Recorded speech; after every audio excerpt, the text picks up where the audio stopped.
Reese here with Adore Her Beauty, back with another video. So I just want to talk about a little story time, something that happened on last week. And I know, especially if you are a person who has hirsutism and you really don't have help in your area, this is going to sound very familiar to you. So on last week, I received a call from a young lady and she saw my videos here on YouTube. And so she picked up the phone and she called, and it's a rare occasion that I'm able to answer that phone, but I was able to answer the phone. And so immediately out the gate, she was sharing her story about her hirsutism. She was like, first of all, I didn't even know what the name of it was until I saw your video. I don't see people talking about it. I don't see people, I thought I was the only one who was experiencing this thing and enduring this thing until I saw your channel. And so I'm just listening on the phone, and she was like, listen, I'm almost 30 years old. I got this hair under my chin. It's kind of like Lily's, but it's not, as severe. It's kind of like in a certain area under my chin, and I have done everything that I can to get rid of it. I've done Nair, I've done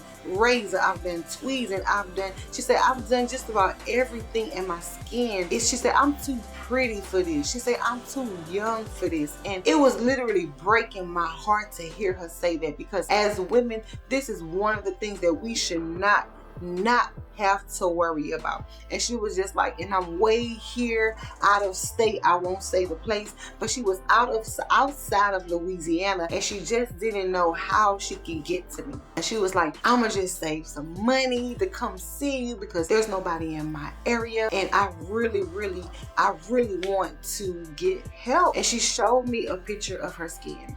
She sent me a picture of her skin, and it looked leather bound.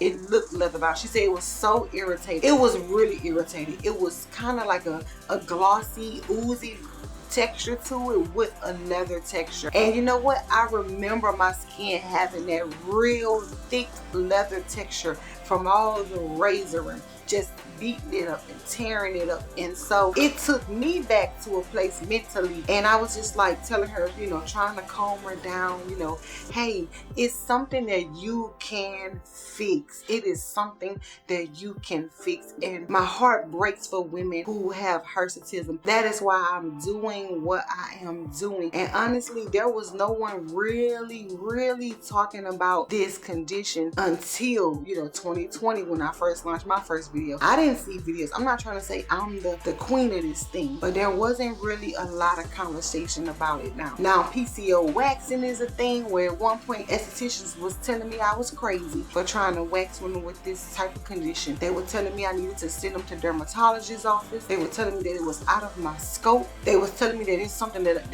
doesn't, it's not even worth your license, basically. This is what I was being told in some of these aesthetic groups that I'm in. Women were being turned away. Women were being turned around because it wasn't the posh, nice facials and Brazilian waxing. It wasn't something that fits the aesthetic, which is why most people do come into this industry. And that is another topic for another day. But some people come into this industry not for helpful purposes, not for helping people, but because of the aesthetic. And money is some people's motivation, but helping people is my motivation. So when I seen that there was a need in this thing, I feel the need. And it was easy for me to feel the need because I once had the same need. And now I'm at a manageable place. And that is what I desire for people to get. And of course, yes, people say, get laser, get electronics. Everybody is not in a predicament financially to do that. I don't care how many coupons they have on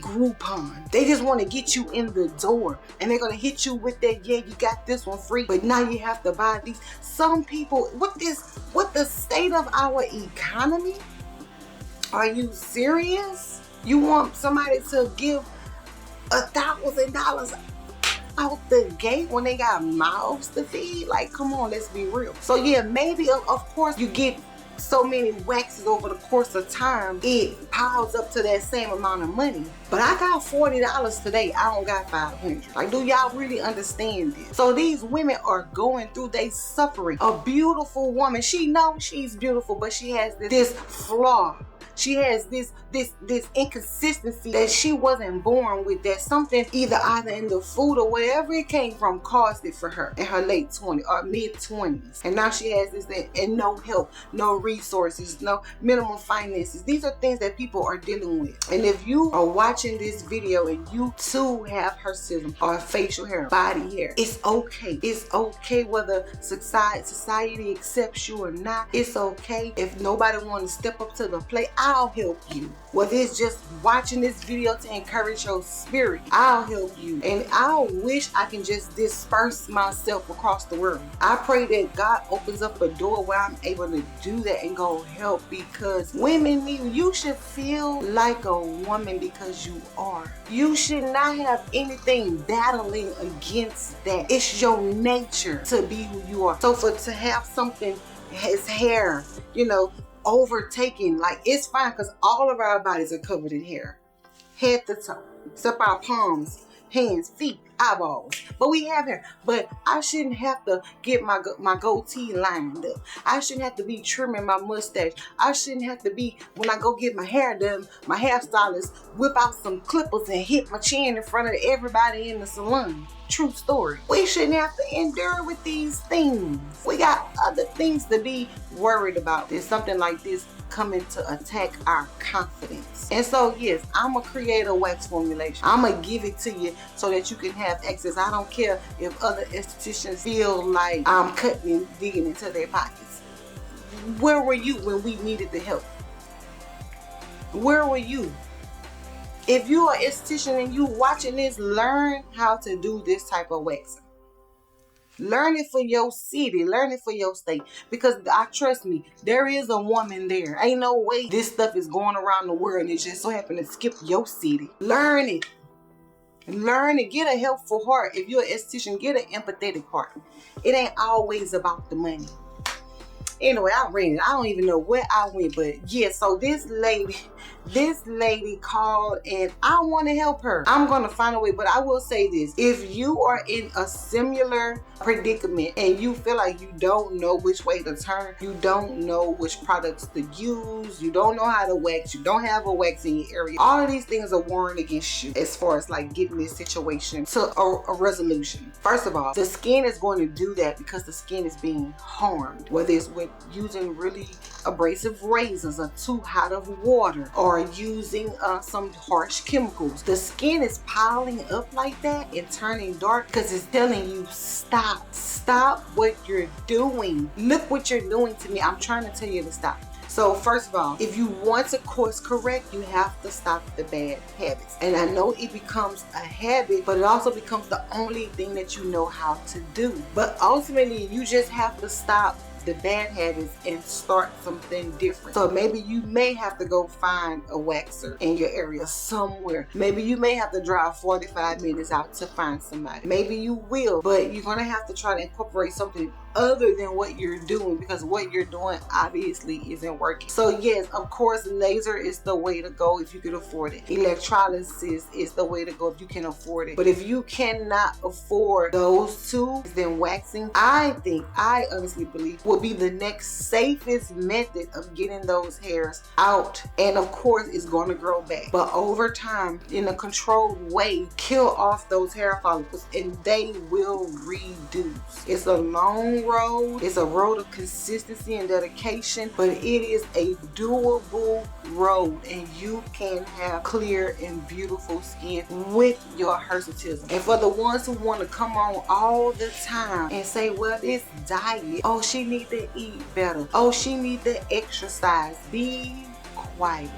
And I say it with so much love. Because what habits do you have that we don't know about that you can't break? What habits do you got that you ain't working on? You getting up going to walk your neighborhood? You getting up going exercise? Are you not eating junk and snacking and Netflixing and chilling and doing whatever? So don't judge. Because we don't know what anybody's chemical makeup says. You doing body scans now? You drawing blood and testing blood now? So no. Please do not speak on anyone else's health. No, it is not all and only black women that have this. I'm just one that happens to service a great deal of black women. But hirsutism knows no color. It knows no ethnicity.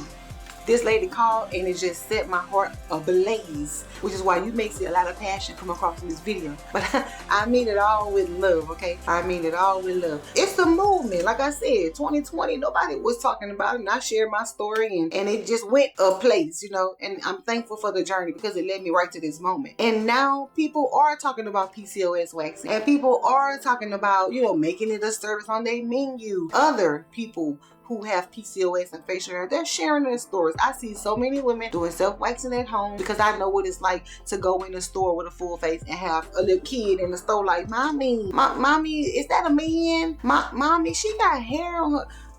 I know what that's like. I know what it's like to feel like you under a microscope and all you wanted to go do is buy some Cheerios and milk for your kids. I know what that feels like. So even for the esthetician, even for the licensed girlies, don't criticize and judge these women because they are trying to get by and still feel beautiful. You're the one supposed to be beautifying them. Don't judge because they're trying to find methods of help them. Okay? I'm gonna end this video because it's getting too passionate. But listen, before I go, it's gonna be conversations like this had on my new segment on this channel called On the Wax Table, featuring myself and my co-host LaWanda Thomas. So we will be doing On the Wax Tables Wednesday, beginning on Wednesdays in February. So make sure you click the subscribe button, subscribe to the Adore Her Beauty channel, hit those notification bells because we're gonna be having passionate conversations just like this. We're gonna be doing demos. It's gonna be nice. It's gonna be, also we're gonna be reacting to funny online wax videos and other videos. So it's gonna be nice. It's gonna be fun. It's gonna be educational. So you definitely do not want to miss. If you stayed and listened to me, thank you. Thank you so much. You know, I love y'all. I love my wax tribe. I love y'all to pieces. I thank you so much for the support. I'm just declaring greatness for this channel, for my life, for your life, all 2024. So let's go. I'll see you in the next video. Bye-bye.